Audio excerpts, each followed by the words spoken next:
Good evening, everyone. Thank you so much for coming out tonight.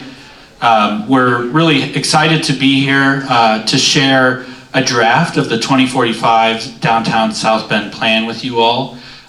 We really appreciate a number of you. I'm seeing some familiar faces that were part of the public engagement sessions last year in the spring and summer. And so appreciate all of your input and feedback that went into the development of this draft document. And we're going to have more need for your input and feedback after we're done today. So this is a draft, and we'll be seeking your reaction to it outside where you came in the lobby.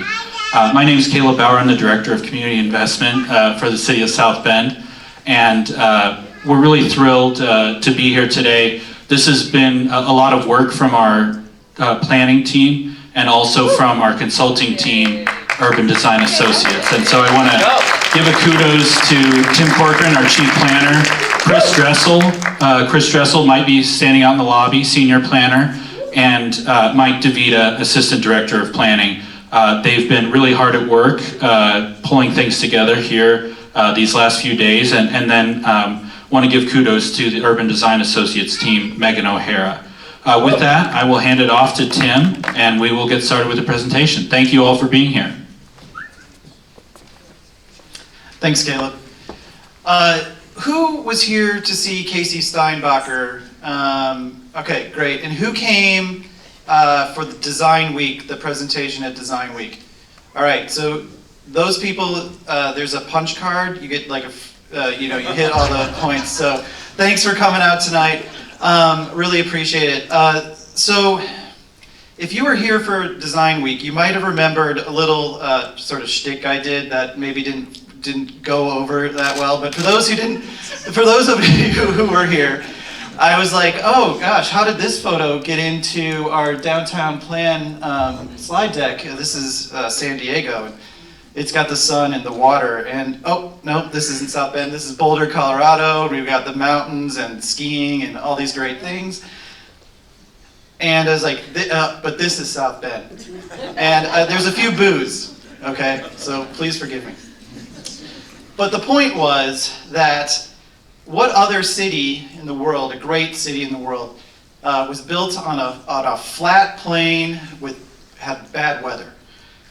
And the answer was Paris. All right. The point was, of course, that we choose our own destiny. It's not the weather, it's not the mountains, it's not the ocean, it's what we do. And it's really important, and that's why we invite you to be at this event, that your voices are important for this plan. So I wanted to make it up to the heckler in the audience, who's not here tonight. This image. This is South Bend, right? This is why we're here. The river, the green, the city. And so I wanted to make sure that we didn't think about that corn image anymore, and so we could talk about this instead. So thank you all for being here tonight. We've had 500 people show up to all these events. We've had over 200 surveys submitted. So without your help, we could not have be here tonight. So with that, I'm going to turn it over to Megan O'Hara, who will give the rest of the presentation. Thank you.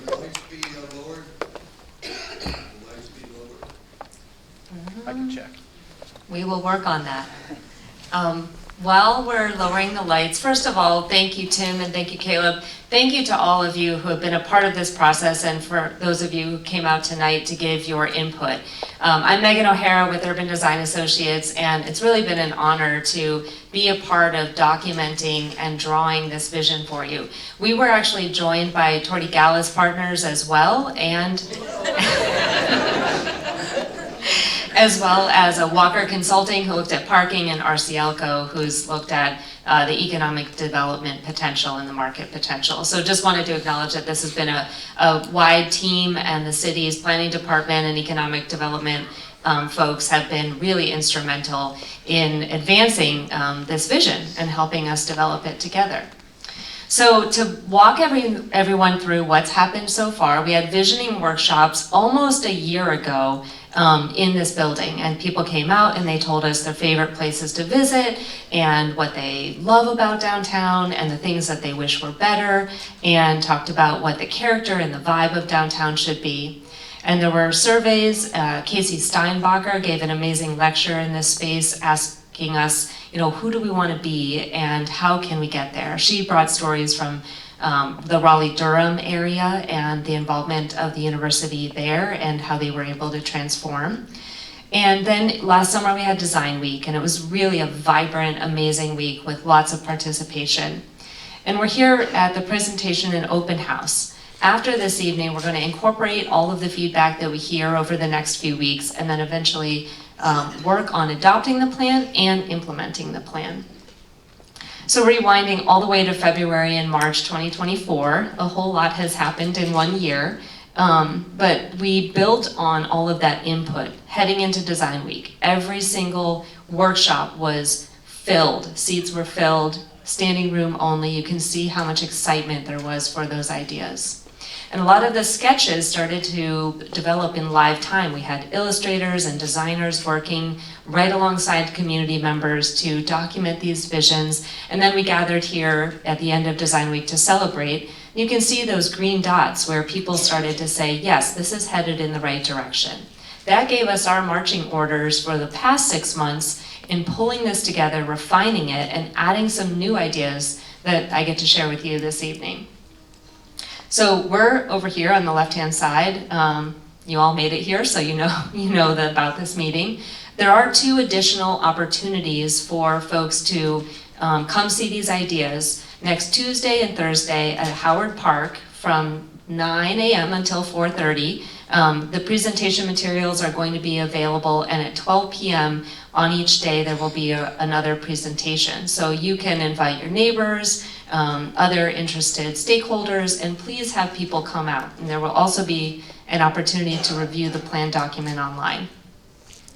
So if we rewind back, why did the city initiate this process to do a plan in the first place? Well, there's over $1 billion of investment already coming to downtown South Bend. You've got investments in 4-1 Field, residential projects. You have the university's investment in the Tribune building, trail connections, new pedestrian bridges. And in a very forward-thinking manner, the city decided to make a strategic plan that ties all of these investments together and looks forward 20 years so that we can get the maximum impact of this investment moving forward. The other thing that we started talking about, about 1.5 years ago, is that South Bend is actually the center of a region. If you think about the destinations and the places that people go for downtown urban environments, you have Chicago, you have Fort Wayne, you have Kalamazoo, maybe Grand Rapids a little bit further. But South Bend can serve as the urban region for quite a large number of people. That means that people may come here for a weekend away, to bring their kids to a museum. Of course, all of the reasons that people come for the university and other attractions, but you can create an experience that's unlike anywhere in the immediate area. Coming out of all of the input at the beginning of the process, we developed 8 development principles, and these are intended to guide the outcomes of the plan, like a report card. So in 10 years, not 10 minutes, we should be able to flip back to this plan and look at everything that's been done and say, did we accomplish these 8 things? Did we activate the riverfront? Did we expand housing options? Did we anchor downtown with jobs and people? Did we create a safe place, vibrant public places, accessible connections? Did we support local businesses? And did we embrace sustainable practices? When Casey spoke, if you haven't seen this presentation, it's available on the project website, and I encourage you to go and watch it. Casey really talked about downtown as the living room for the entire city and the entire region.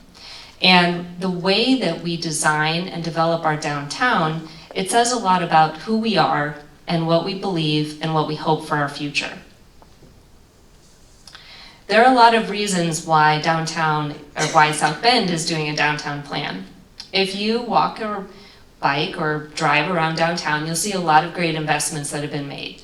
You have new trails for walking and biking, you'll see new pedestrian bridges, beautiful parks like Howard Park. But at the same time, there's a lot of places where you can't walk the places that you want to. So riverfront connections that have been closed or washed out from storms and never rebuilt. At the same time, people told us, it's really not that far to walk from the north end of downtown to the south end of downtown, but it feels very far. Why does it feel far? Because you're walking past blank facades, empty parking lots, empty ground floors, places that aren't activated. So a lot of this effort, someone said, I want a downtown South Bend that's wanderable. Walkable means you can get from point A to point B, but wanderable might mean that you can come for an afternoon with your friends and not know where you're going and take a stroll around the rivers, grab coffee, take your kids to a park. We also heard some of the favorite places that people go to visit when they want a great downtown experience, whether it's Nashville or Grand Rapids, Greenville, South Carolina. One of the things that all of these places have in common is that they have planned for a great downtown. So we're going to walk through the ideas that have come out of this process to transform downtown South Bend. And this vision is a 20-year vision. So we know that a lot of these ideas, they're going to take some time. And the city and the institutional partners, everyone will work together to implement the ideas in the plan. So we started with 4 big ideas, or 4 key priorities for downtown. They started with reinvigorating the heart, drawing jobs and people, adding housing diversity, and creating a world-class connected riverfront open space system.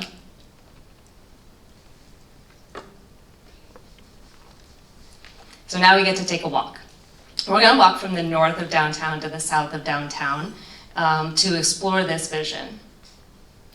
Starting in the north, what you have in the north is a lot of institutional partners. So when we talk about anchoring downtown with jobs and people, this is actually Durham. This is the American Tobacco Campus. And it was invested in by universities, by the city, to create a tech and talent hub, or a tech and talent campus, where you have people coming together for different entertainment, education, and innovation purposes. Near Beacon Hospital, you have an opportunity for a number of housing and new neighborhood opportunities, both on the river as well as on vacant parking lots. And the good news is that your market here in South Bend will support both market rate rental, mixed income rental, and homeownership opportunities. You actually have a gap in terms of the number of condos and townhouses that are for sale in downtown, and you have people who are interested in those types of products. So that's a good indicator that you have the opportunity to develop housing very close to jobs. Places where people can walk, where they can have a little bit less space, maybe they're downsizing or they're earlier in their career. This is the corner of LaSalle and Main Street today. You can see it's low density. Some of the parking lots will be developed in the future. And one vision, maybe several years down the road, is to have residential above and have active ground floor uses. Maybe those are communities serving retail or other type of providers on the ground floor.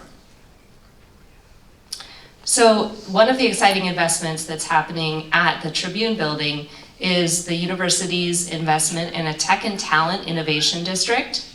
This district is a strategy that's going to address the shared goals of both the university and the broader community. That means retaining good talent, bringing skilled jobs, and stimulating a vibrant downtown South Bend. So this is about more than just space. In innovation districts, it's all about getting the right anchors, the right tenants, the right amenities, and the right activities happening. You can see the Tribune building here, which will be the first phase of the Tech and Talent District. And Lafayette Street today, not a great street for walking or spending time on. In the future, when more people are coming to this area to work and spend time during the day, maybe that street becomes more cohesive, wider sidewalks, trees, places for outdoor dining. So we're moving further south and we're coming into what we call the heart of downtown, which is Michigan Street and the area around the river. We're gonna take a walk sort of by John Hunt Plaza, Michigan Street, talk about a new town square, Century Center, and then a big idea for the future. John Hunt Plaza, there's some exciting things happening at the Morris Performing Arts Center with the expansion of additional pre-function space and additional parking. So very exciting and much needed improvements for the Morris.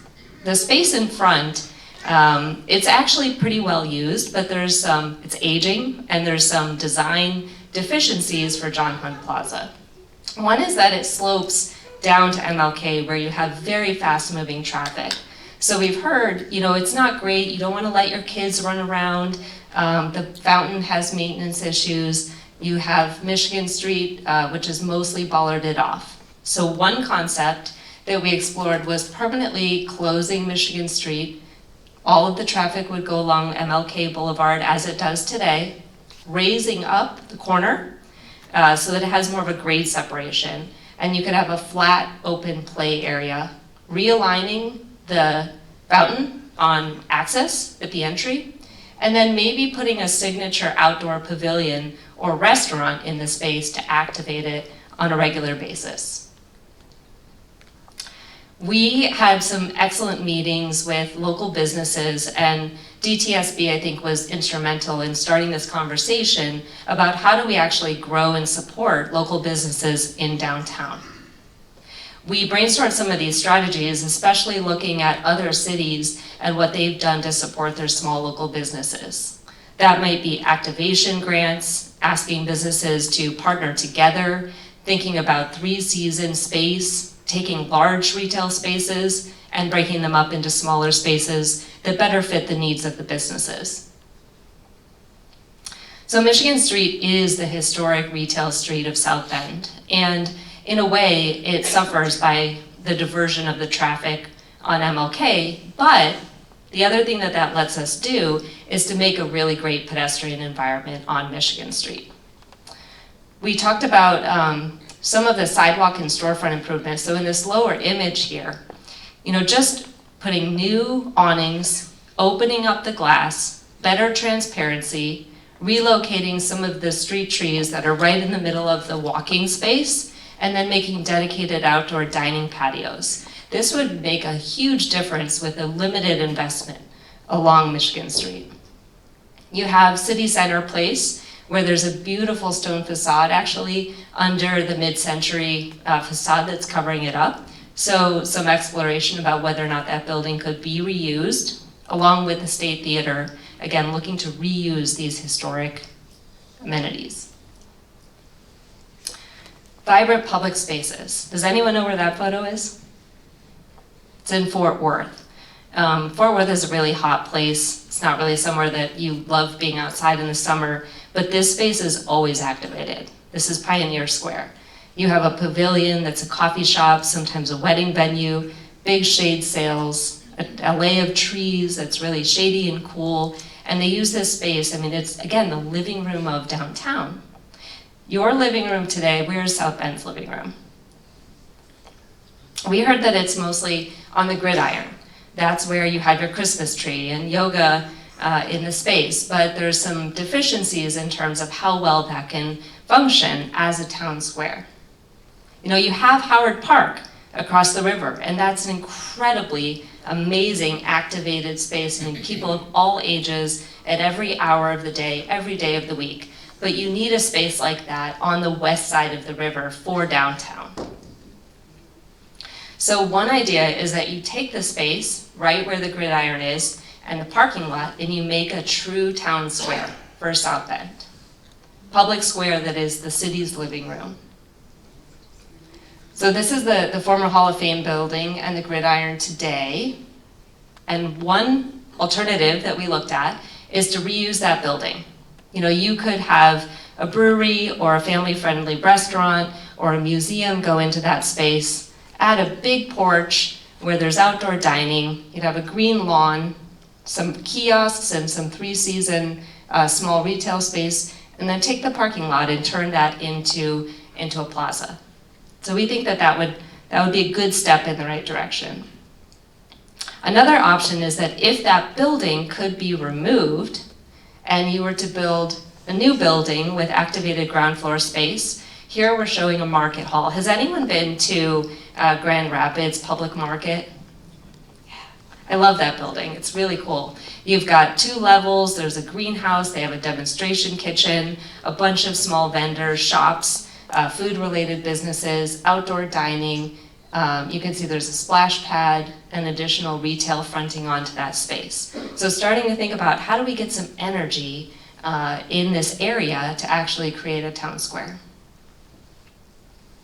So the Century Center today, I mean, it functions fairly well, but in a way it isn't staying competitive with other convention centers in Fort Wayne and other cities nearby. So the city has started to look at the possibility of pairing 2 things together.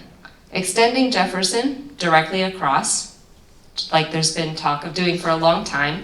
This would connect Howard Park directly to downtown. And then the second is basically creating a circulation space or an entry foyer that would be glued onto the front of the Century Center. You know, when you're at a conference, you need a place to go and work or take a phone call or sit and have a conversation with someone. It would essentially turn the Century Center into more of the type of space that the market is looking for meetings and conventions. And then across the street, where the current surface parking is, you could build a structured deck to replace all of the existing parking for the Century Center, and then build a new hotel, as well as conference space across the street to support that use. So here we are, we're at MLK and Jefferson today.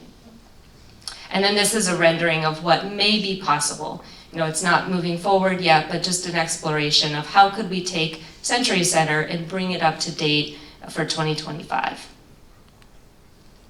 Here's Jefferson Boulevard looking into downtown, and then an image of what that could look like with Jefferson straightened out, and then you can see new development here with ground floor space and trees and sidewalks and crosswalks connecting you over to the Century Center.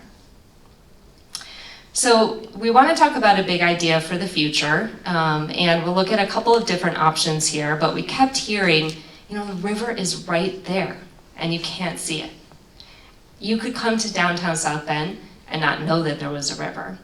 Part of that challenge is that on the west side, you're up on a bank, and you know the elevation allows you to just look right out over the river. So we do have a challenge of the height that you're at MLK and the level of the river. But the #1 development principle that we set for ourselves was to activate the riverfront. And this is going to be the difference between downtown South Bend being a world-class destination versus what you have today, which is, you know, it's getting the job done, but it's not always exciting. So today, you can see the Century Center here, the island, the bridges, some of the public spaces. You cannot walk along this edge, the height of MLK, and sort of the back side of the First Source Center.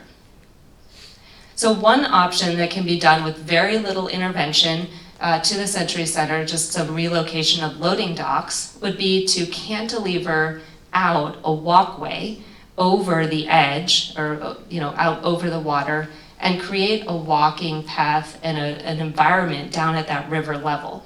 You still have that big drop, so there's going to be a new wall construction here, but you would be able to then at least get close to the water.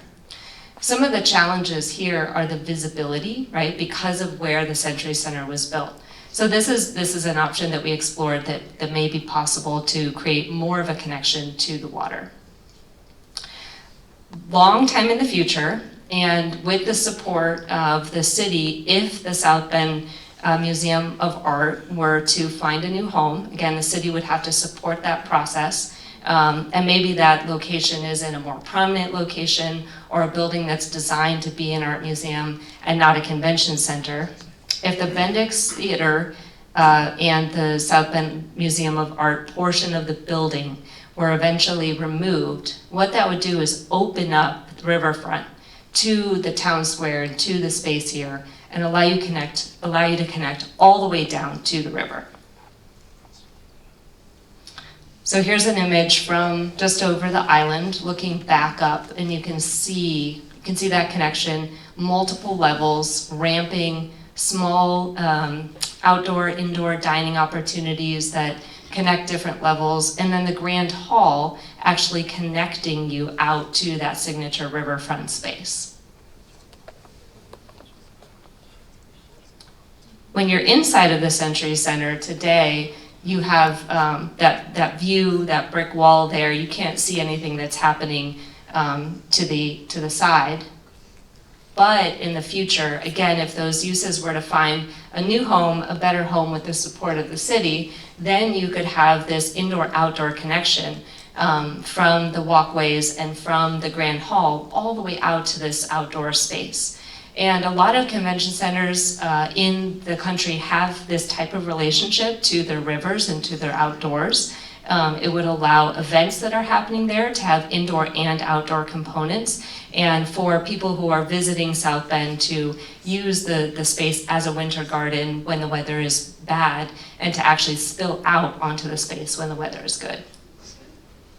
So this is a view, again, 15, 20 years in the future, if this idea is exciting and if funding can be raised, of what that environment could look like. And in a way, there's pieces of this that feel like the Chicago River Walk or San Antonio, or places where you have these multi-levels activated with retail, just something really special for downtown South Bend. So moving south, we're going to talk about some neighborhoods and some other institutional campus and anchors. Our second development principle was about expanding housing options, and in order to do that, there are opportunities for large neighborhood extensions. One of those is called Riverfront West, so this is down where the office buildings are today, near the post office. In RCLCO's projections, they estimate that in the next 20 years, downtown South Bend could absorb 3,000 units, and up to 5,000 people. And that's people of all ages, of all incomes, in downtown for a number of different reasons. Maybe they're younger, earlier in their career, working downtown, retiring, wanting to be closer to restaurants. So this area is a great opportunity for both high and low density, because today you have a number of underutilized parking lots and office buildings that have a very varying level of occupancy. So in the future, you could have a signature square. It's immediately across from Howard Park. You have an improved pedestrian bridge just off the edge here.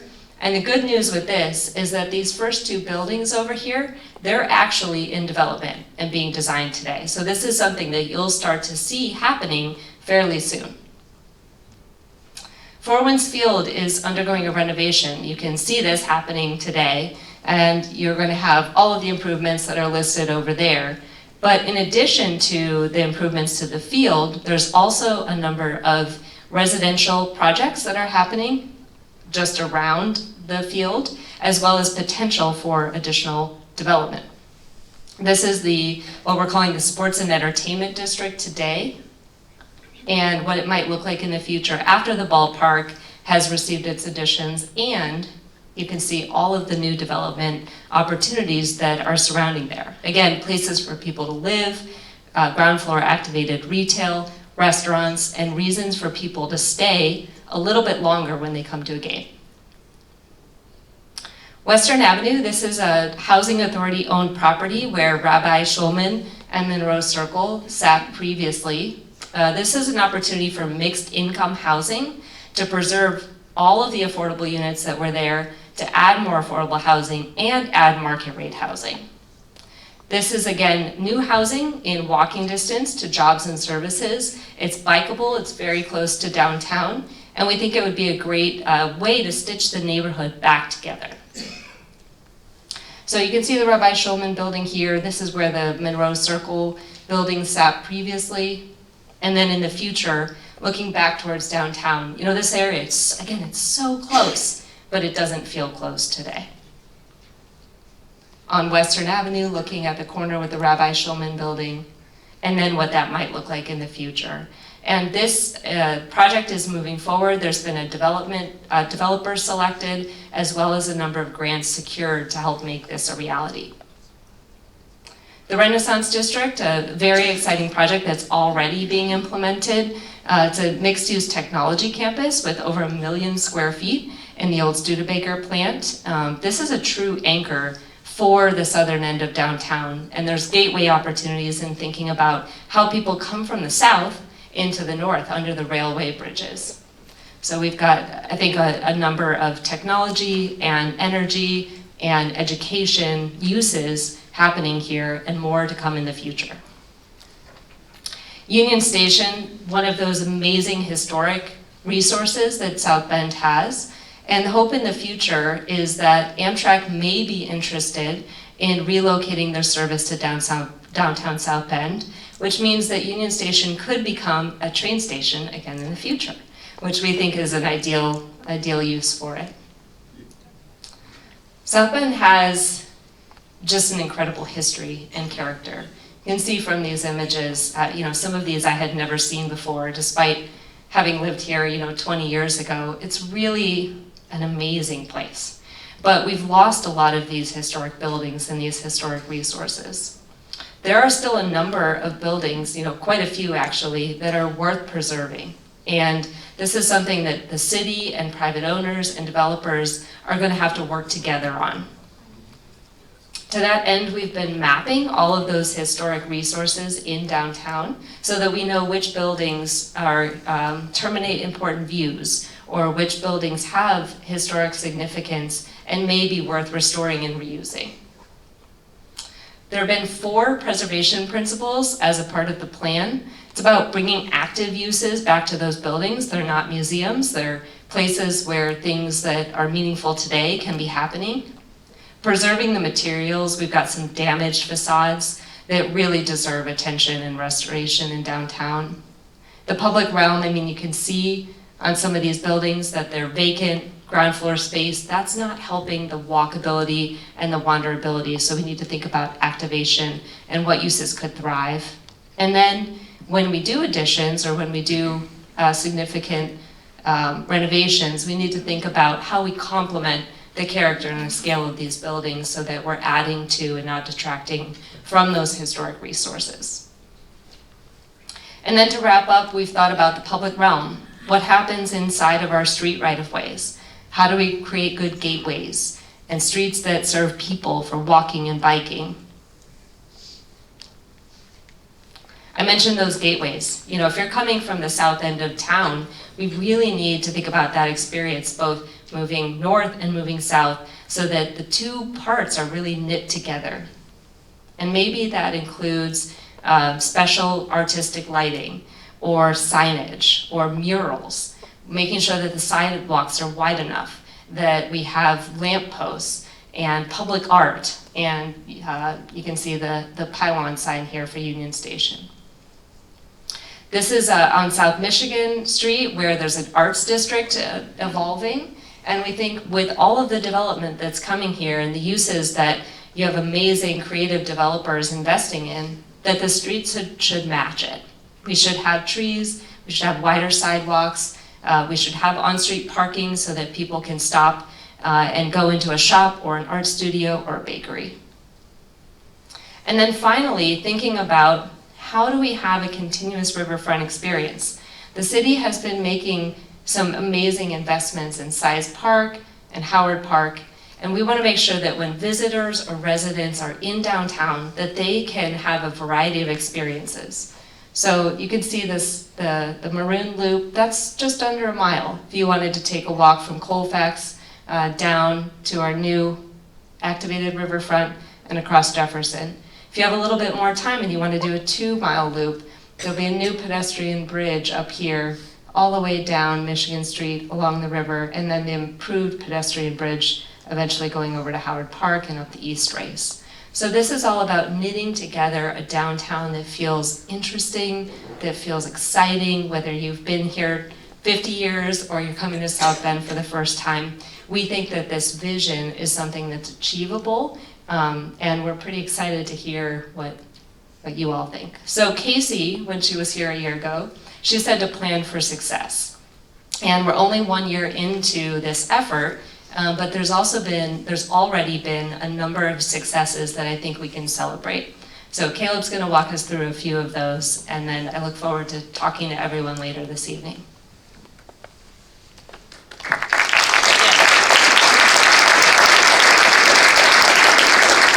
Thank you so much, Megan. Well, as Megan mentioned, we really appreciate all the input you've provided over the planning process, and we aren't trying to get too far ahead of ourselves, but there are elements of implementation already happening, and you might be aware of some of these things, but I'll just walk through a few of them. The State Theater, this had been a property and something we heard a lot about from residents and neighbors, being a priority to try and salvage and save this property. Right now, the city is in due diligence considering acquisition of the State Theater. It would take a community effort to fully reactivate it, but that's something that for a number of years hasn't been possible. It's been tied up in litigation with lots of different complicating factors, and so to have a clear title that it could be acquired in and of itself is major progress. As well, Megan mentioned this Western Avenue transformation, and there's been more than $16 million in grant funds awarded and announced to be going towards that project, which will ultimately result in constructing replacement affordable housing units for those that have been lost there, and new market rate units in a new mixed income neighborhood. And I just want to give a big shout out to the Community Foundation of St. Joseph County that was integral in pursuing those grant opportunities, and really without them buying into that vision, it wouldn't be possible to achieve that vision. So want to mention an important partner there. As well, the Tech and Talent Innovation District, Megan spoke a little bit to the university's plans there, and that they are working with a developer to ultimately develop